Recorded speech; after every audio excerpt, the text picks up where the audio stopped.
18절에서 29절까지 말씀입니다.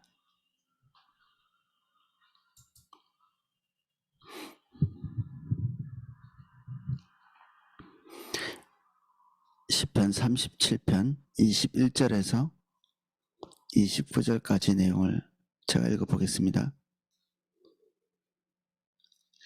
악인은 꾸고 갚지 아니하나 의인은 은혜를 베풀고 주는도다. 주의 복을 받는 자들은 땅을 차지하고 주의 저주를 받은 자들은 끊어지리로다. 하나님께서 사람의 걸음을 정하시고 그의 길을 기뻐하시나니 그는 엎드러지나 아주 엎드러지지 아니함은 여호와께서 그의 손으로 붙드심이로다. 내가 어려서부터 늙기까지 의인이 버림을 당하거나 그의 자손이 거시감을 보지 못하였도다. 그는 종일토록 은혜를 베풀고 구워주니 그의 자손이 복을 받는도다. 악을 떠나 선을 행하라. 그리하면 영원히 살리니 여호와께서 정의를 사랑하시고 그의 성도를 버리지 아니하심이로다. 그들은 영원히 보호를 받으나 악인의 자손은 끊어지리로다. 의인이 땅을 차지하며 거기서 영원히 살리로다. 아멘. 21절부터 내용을 살펴보겠습니다. 악인은 꾸고 갚지 아니하나 의인은 은혜를 베풀고 주는도다. 그 빚을 주고 빚을 갚고 때로는 빚을 탕감하고 그리고 그 빚에 대한 책임을 지고 이런 다 돈과 관련되어 있는 부분들이죠. 성경에 나와 있는 빚을 주는 것은 가난한 사람들의 마지막 생존 방책이죠. 가난한 사람들에 대한 마지막 자기 것이 떨어졌기 때문에 빚을 지는. 그래서 성경 안에는 자국 내에 있는 사람들이 빚을 얻으러 왔을 때 첫 번째는 거절하지 말아야 되고 두 번째는 이자를 받지 말아야 되는 원칙이 있습니다.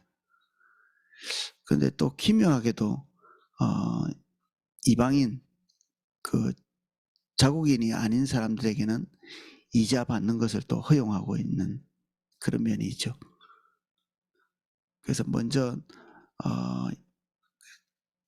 혈족과 교회 이 안에서 이자를 통해서 이득을 취하는 것은 불합리하다. 그들이 나와의 관계 때문에 와서 사실은 도움을 요청하는 거니까 사업을 하겠다고 돈을 빌리러 오는 것이 아니라 성경 안에서 말하고 있는 이 빚은 구제를 얘기합니다. 구제. 내가 지금 생존의 위협을 받고 있으니 나를 도와주십시오. 사업상의 돈을 빌려주고 돈을 받고 이런 개념에서 조금 다른 부분이죠.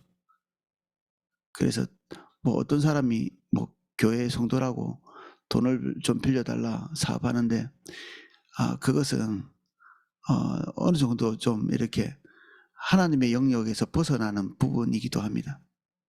그래서 그런 부분들은 투자라는 생각을 하고 하셔야 돼요. 이 투자라는 생각, 어떤 사람이 사업을 하는데 돈을 빌려달라고 이렇게 했을 때는 이 돈을 상실할 위험이 있다는 겁니다. 투자는. 모든 투자는 돈을 받지 못할 거라는 각오가 필요합니다. 언제든지 망할 수 있기 때문에.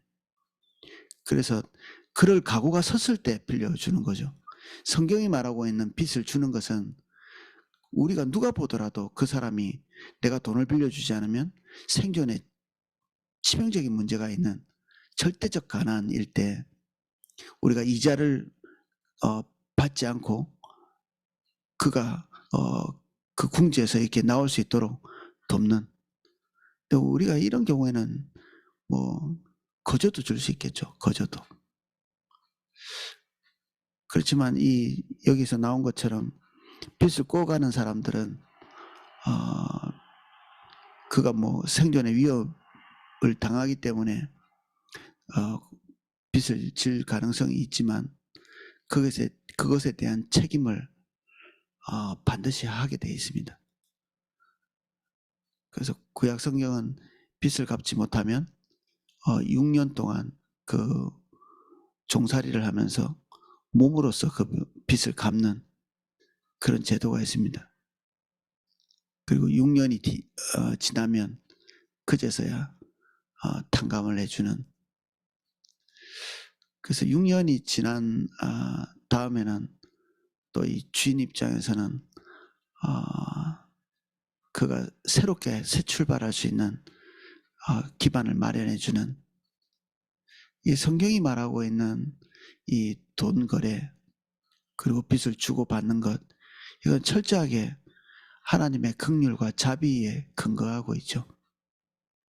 여기에 이득이 관련되어 있는 순간에 심각한 문제가 일어나기 시작하고, 그리고 성경은 그 여러 군데에서 빚을 이자를 받기 위해서 빌려준 특별히 가난한 사람들에게 그런 경우가 흔히 발생하고 있었고, 그리고 고대 사회에서 이 빚을 주는 것은 굉장히 혹독한 결과를 초래하는 뭐 사채를 우리 쓰면 굉장히 위험하다고 알고 있는데, 거의 뭐 사채를 능가하는 뭐 빚을 50%씩 이자를 50%씩 받고 막 이런 것들이 있었죠. 그래서 요셉 같은 경우에 5분의 1 그들이 생산한 것에 5분의 1을 이렇게 세금으로 거둬들이는 것에 대해서 그들이 감지덕지하고 있는 것을 우리가 보는데, 이거는 그 당시에 거의 50% 이상 그 세금을 걷거나 그리고 이자를 받거나 하는 그런 상황으로 볼 때 엄청나게 이렇게 관대한 거였죠. 예수님도 이자 자체에 대해서 그렇게 사업상의 이자에 대해서 악하게 보고 계시지는 않습니다. 이자 받는 것에 대해서 당연시하는. 그런데 다른 사람이 궁지에 물린 것을 이용해서 돈을 벌겠다고 시도하는, 이거는 주님의 성품은 아니죠. 악한 것입니다. 우리가 부에 초점이 맞추어져 있지 않은 한 할 수 없는 일들이죠. 네, 이거는 몇 가지 규정 가지고 사람을 제한할 수 있는 그런 영역은 아니고, 결국 하나님과 우리 사이에 인격적인 관계 안에서 이 세속적인 것들을 판단하는 그런 방식으로 되어야 온전하게 되는 거죠.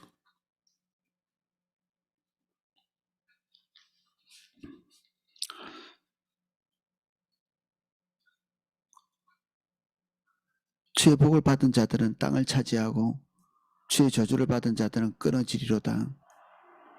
여호와께서 사람의 걸음을 정하시고 그의 길을 기뻐하시나니 그는 넘어지나 아주 엎드러지지 아니하면 여호와께서 그의 손으로 붙드심이로다. 우리가 가고 멈추는 모든 것들에 하나님의 개입이 있다고 선언하고 있죠. 우리가 가는 길에 대한 공포와 두려움, 이런 것들을 떨칠 수 있는 구절이기도 하고, 한면에서는 우리가 우리의 길을 가는 것에 대한 경외, 하나님을 의식하고 두려워하는 그런 마음을 가져야 되는 구절이기도 합니다. 주님이 불꽃 같은 눈으로 우리가 어떤 방식으로 길을 정하는지를 보시죠. 이게 포도나무교에서는 기도사역 금지 항목 중에 하나가 진로에 대한 거거든요.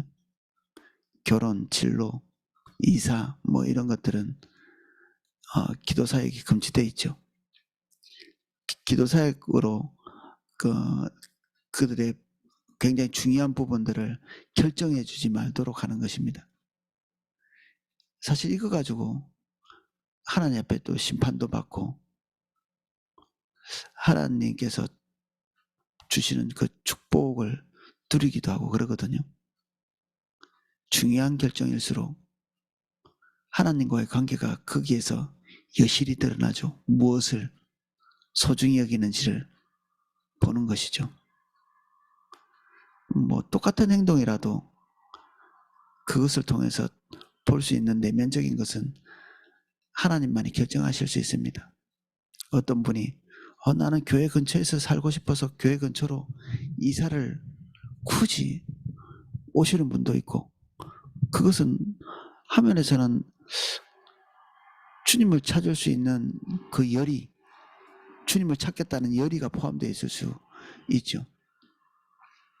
근데 이게 또 다른 면에서는 자기 지역을 포기하고 하나님께서 자기를 두신 그곳에서의 소명을 포기하고 자기 영성이나 관리하고자 하는 그 영적 이기심으로 발현되는 것일 수도 있거든요.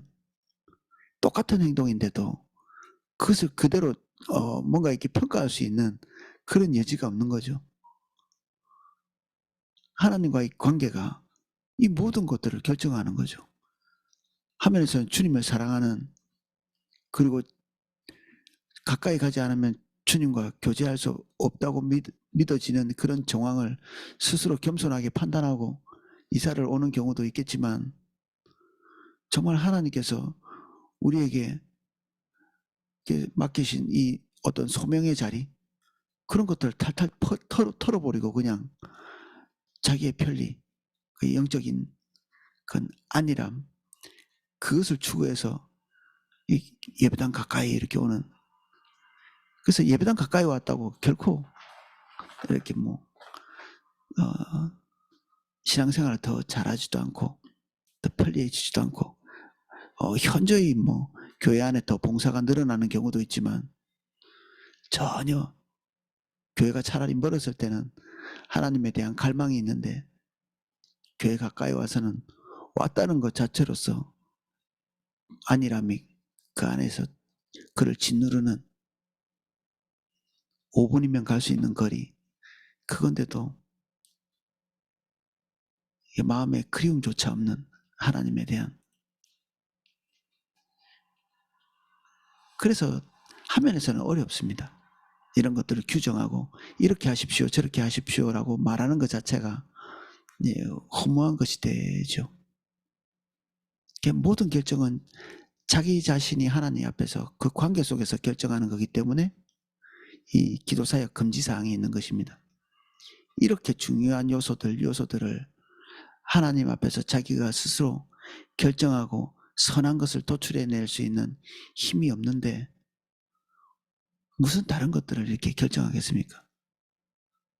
범사의 주님의 인도를 따라서 결정할 수 있는 그런 여지가 없죠.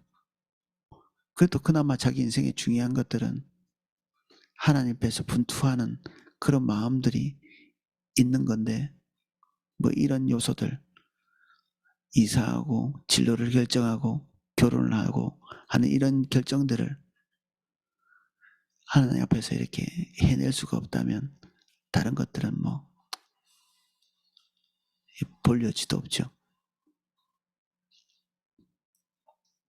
그래서 결국 주님께서 우리의 발걸음을 인도하시는데 우리가 그것을 따라서 갈 의지가 있는가?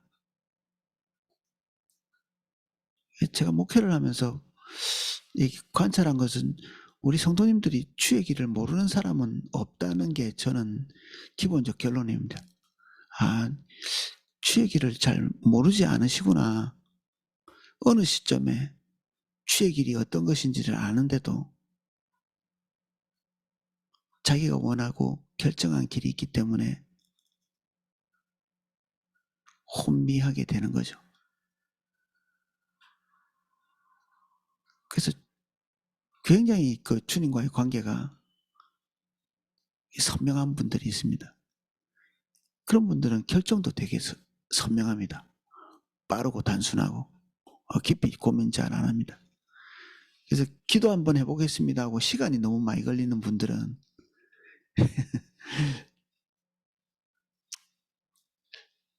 좀 부정적으로 봅니다, 제가. 왜냐하면 아주 단순하게 결정할 수 있는 부분인데 길게 지금 이렇게 가고 있다는 것은 번뇌하고 있다는 얘기거든요. 갈등의 기간이 길수록 하나님의 것을 선택하는데 장애가 생기게 되어 있습니다. 섣불리 결정할 수는 없지만 주님이 기대하신 것을 선택할 때 시간이 너무 오래 걸리지 않는, 그래서 나는 왜 이것을 결정하지 못하고 있나, 그거를 좀 볼 필요가 있습니다. 주의 뜻을 더 신중하게 하고 그것을 결정하고 싶은 의지일 수도 있고요. 근데 하나님의 뜻은 알지만 그렇게 하고 싶지 않기 때문에 차일피일, 그러면 좀 곤란합니다. 곤란한 일입니다. 누구나 그럴 수는 있는데 우리가 그렇다는 사실을 보는 것 되게 중요하죠. 내가 지금 주의 뜻을 따라가기 위해서 차일피일하고 있는 게 아니라 내 안에 하나님과 다른 결정을 하고 싶은 욕구가 있기 때문에 지금 이렇게 길어지고 있구나. 차일피일. 그러면 자기 자신을 정직하게 보는 데 도움이 되죠.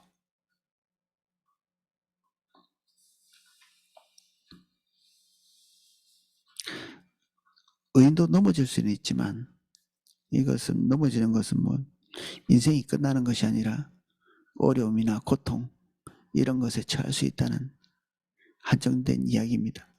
그것이 하나님의 심판을 얘기하는 것은 아니기 때문에 그 안에서 주님께서 우리에게 원하시는 것들을 배우고 나면 그 고통은 끝이 납니다.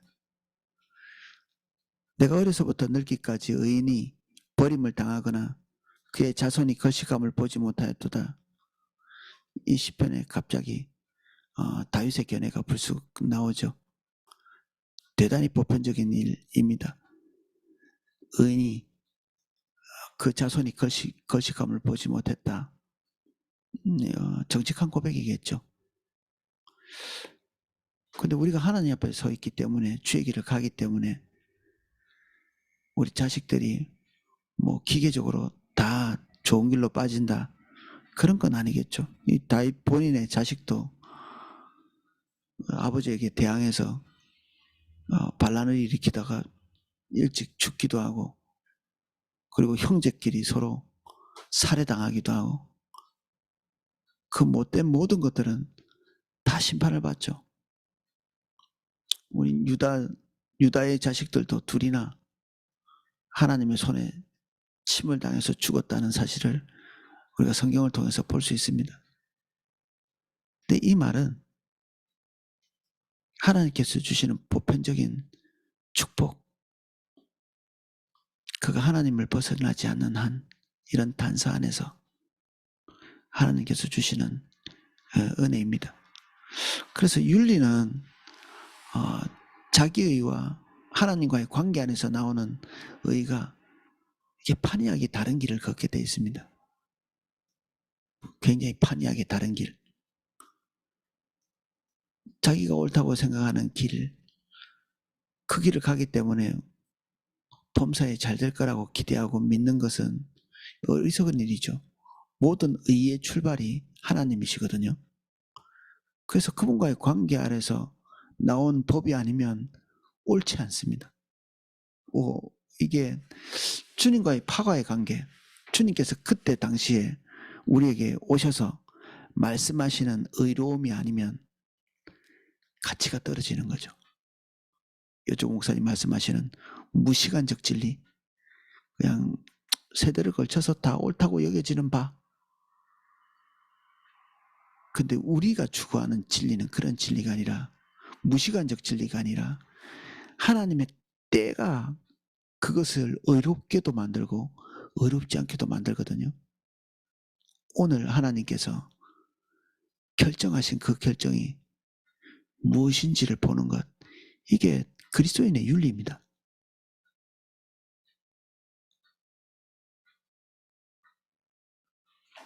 그래서 우리는 보편적인 진리만 가지고서는 현저히 부족한 삶입니다. 보편적 진리. 그냥 착하게 살 수 있는 그리스도인으로서 그럭저럭 이렇게 다른 사람보다 윤리적 수준이 높은 데서 살아가는 것, 이것은 우리에게는 너무 부족한 기준입니다. 그래서 오늘 주님께서 우리에게 원하시는 바, 그리고 아버지 마음 안에 있는 지금 현재의 갈망과 로망, 이런 것들을 보는 게 우리에게 너무 중요한 일입니다.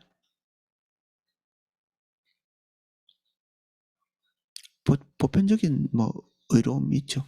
보편적인 의로움, 긍휼과 자비, 늘 하나님께서 우리에게 나타내기를 원하시는 그런 부분이고, 그런 성품 때문에 뭔가를 일생을 통해서 다 결정하게 되는 이 두 가지가 우리에게는 또 다 중요하기도 합니다. 우리 이게 올려놨나 모르겠는데, 성품에 대한 그 주제가가 아예 30가지 성품에 대한 주제가가 나왔거든요. 거기에 그런 가사가 있더라고요. 어떤 사람은 하나님의 성품이 우리가 오늘을 결정하고, 오늘 우리가 하나님께 배우는 이 성품이 평생을 이렇게 결정하게 된다. 어떤 사람이 고통을 참는 성품이 있는 것과 없는 것, 인내가 있는 것과 없는 것, 그리고 순수함이 있는 것과 없는 것은 그 사람의 평생을 결정하는 결정사항이 되는 거죠. 이 30가지 성품 전체가. 이런 하나님의, 이것은 하면서 보면 무시간적 진리라기보다는 하나님의 신실함 때문에 오늘도 내일도 계속 하나님께서 원하시는 것입니다. 저 같은 경우에도 하나님께서 주님을 아는 그때부터 지금까지 끊임없이 가르치고, 이탈되면 하나님께서 굉장히 즉시로 저를 이렇게 툭툭 치시는 느낌을 받는 성품들이 있거든요. 그게 자비입니다. 제가 그 자비를 이탈할 가능성이 많은 기질을 가지고 태어난 거죠. 그냥 생각해서 그냥 결정하고 그 사람의 삶을 공감하는 이런 게 체질적으로 굉장히 적은 것입니다. 이런 부분들을 가지고 주님 따라가지 않도록 계속해서 자비를 가르치시는 거죠. 저 같은 경우에는. 그렇게 결정하면 안 되고, 자비의 성품 안에서 다시 결정해라고 말하는 이런 보편적인 진리들도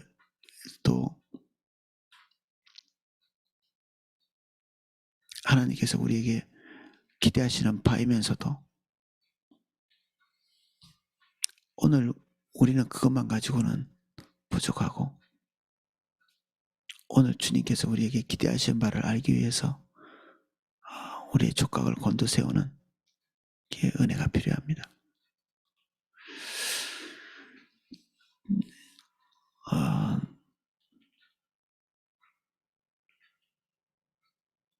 25절 같은 경우에는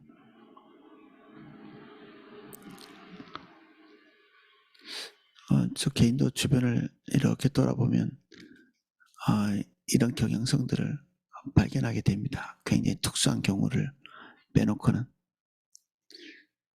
그래서 하나님께서 이런 보편성을 가진 은혜들을 베풀고 계시는 증거겠죠. 예. 제가 관찰한 거는 선교사님들의 자녀들의 모습이라든지 이런 것들.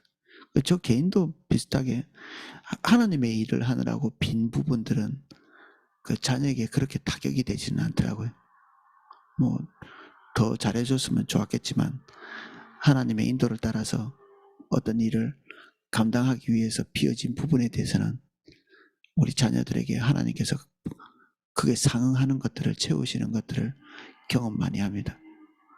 근데 우리가 죄를 해도 면밀히 따져보면 하나님이 인도하신 그 사역이 아닌 경우도 종종 있거든요.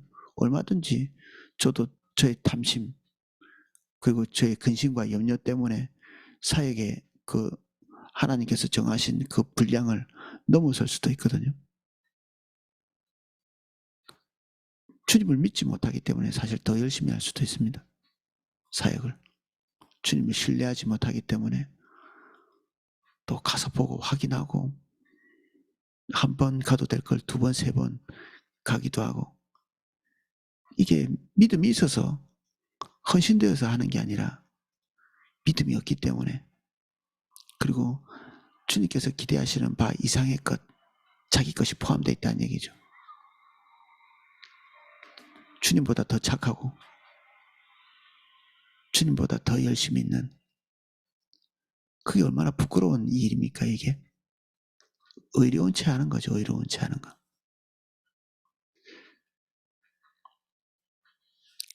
그래서 주님의 것은 주님께서 막으신다.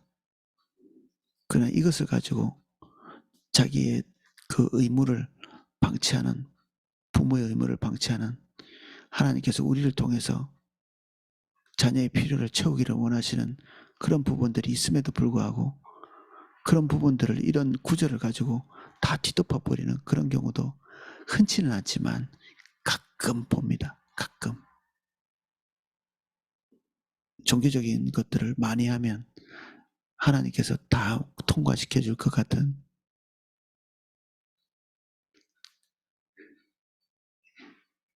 이거는 우리가 항상 우리도 이런 것에 빠질 것을 염려하는 상태여야 되겠죠. 우리 마음속에. 하나님은 우리에게 만홀히 여김을 받지 않으신다. 염두에 둘 필요가 있는 구절입니다. 그는 종일토록 은혜를 베풀고 꾸어주니 그의 자손이 복을 받는도다. 상대방의 필요를 채우는 일에 민감한 사람, 많이 받는 것보다 훨씬 복이 있다고 말씀하신 예수님의 가르침과도 일치되는 거죠.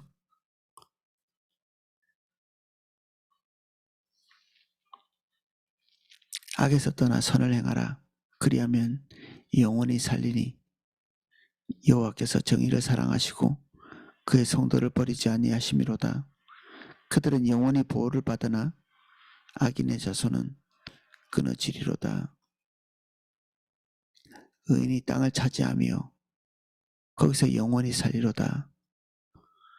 주님께서 우리의 인생을 선하게 결정하시고 인도하실 마음이 있으십니다. 그분은 항상 선하시기 때문에 우리가 주님의 것을 먼저 선택하고 가기를 기대하시죠. 그러나 우리의 삶이 가난해지고 우리의 필요도 한번 제대로 공급받지 못하고 사는 것을 원해서 우리의 것을 내려놓으라고 하시는 것은 절대 아니죠. 우리의 우선순위가 무엇을 먹을까, 무엇을 입을까, 그것에서 결정되는 순간에 우리는 하나님의 성품을 상실하게 됩니다. 주님이 기뻐하시는 길은 절대로 갈 수가 없게 되고, 그래서 우리는 우선순위가 온전하게 되어 있으면 오늘 우리가 보고 있는 이런 상반된 여러 가지 결과가 나올 수 있는 이 구절들이 이거 헷갈리지도 않고 난해하게 여겨지지도 않습니다. 성경은 많은 부분에서 두 가지 진리가 대치되는 그런 경우가 너무 많습니다. 두 가지 진리가 대치되는. 때로는 구제를 해야 되지만 때로는 그들의 책임을 다하도록 우리가 밀어붙일 필요가 있죠. 구약 성경은 이 두 개를 다 가지고 있습니다. 그들의 책임을 다하지 않을 때 그들에게 책임을 물어야 되는 그런 경우가 있죠.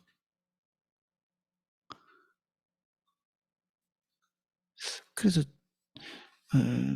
우리는 성경을 읽을 때 주님의 은혜를 간곡히 구해야 될 처지입니다. 기록된 글자가 하나님을 말하는 것은 아닙니다. 그 기록된 글자가 오늘 하나님께서 무엇을 말씀하시는가, 그리고 나의 정황에서 주님이 기대하시는 바를 적절히 이렇게 정확하게 적용을 하려면 성경의 저자이신 성령님의 도움이 절실하게 필요합니다. 오늘은 여기까지 살펴보겠습니다. 제가 기도하겠습니다.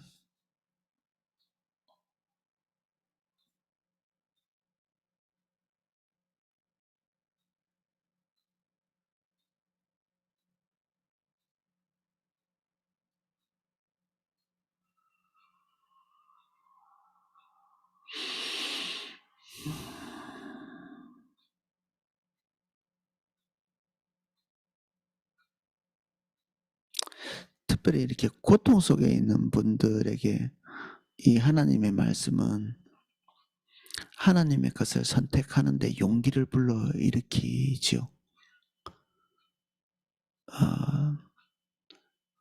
지금 대단히 어려운 상황인데 하나님의 길로 갈 것인가? 일단 어려움부터 타개하고 그 다음에 하나님의 것을 선택할 것인가? 그런 고민이 되면 이 하나님께서 우리에게 말씀하신 것들에 대한 신뢰, 그것이 우리에게 필요할 것 같습니다. 우리가 주의 것을 선택하고 지금 잠시 우리의 것들을 보류해도 주님께서 우리를 궁지로 몰지 않을 것이다. 그리고 우리가 한 맺힌 채로 인생을 끝날 만큼 우리가 결핍에 허덕이지는 않을 것이다. 그런 신뢰가 하나님으로부터 나오면 우리가 주의 것을 붙들고 선택하는데 큰 용기를 얻을 수 있을 것 같습니다. 우리가 이미 경험하고 있는 하나님의 성품을 알고 있고 그 선하심과 자비하심과 그 긍휼의 크기를 알기에 오늘 우리가 주님을 또 선택합니다.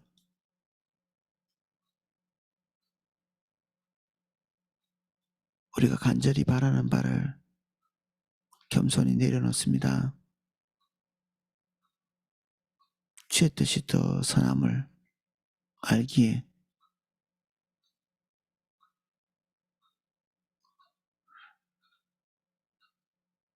우리의 모든 조바심도 주님 발 앞에 내립니다.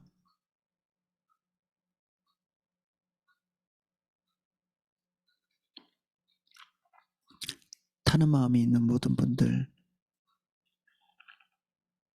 그 마음을 예수 그리스도의 벌로 덮습니다. 다시 정리되게 하여 주시고 주님의 약속 바라볼 수 있도록 도와주십시오.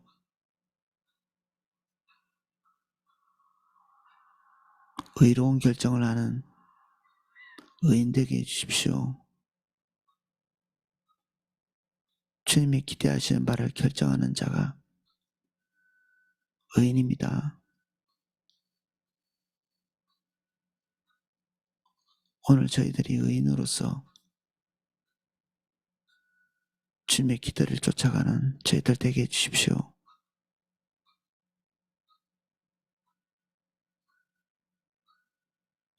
예수님 이름으로 기도합니다.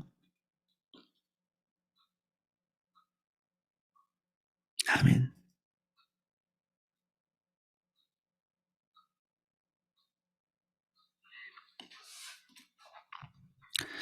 예.